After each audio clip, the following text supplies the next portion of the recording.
आज आम बाहरिलु ट्रिप को पुणी आम गाँ पर्वत को।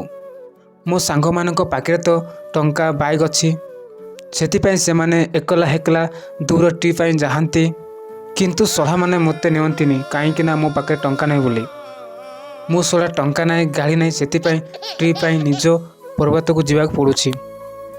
बर्तमान पर्वत को चढ़ुछु कि बादा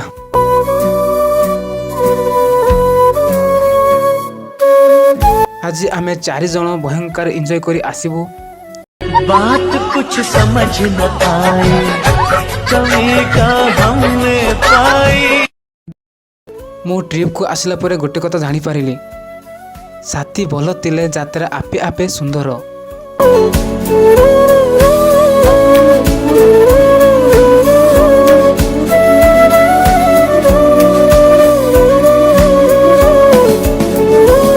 यात्रा केवल दूरता नुहे मन को निज सह मिलाइबार एक उपाय।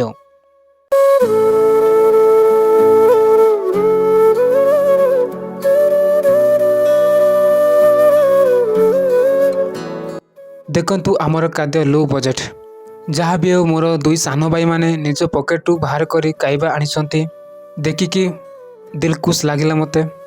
फाइनली हमर ट्रिप लोकेशन रे पहुँचिलु। आम गाँव सबुठु बड़ पर्वत रे आसिलु। आपण माने जदि केबे आम गाँ को आसिच ताले तोरे बुली नेबे आम गाँ पर्वत को बढ़िया लागिवो।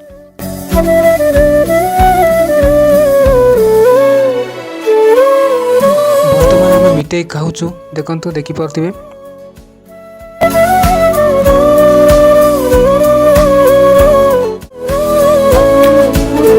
पर्वतरू आम गाँ व्यू बढ़िया देखा जाउछि।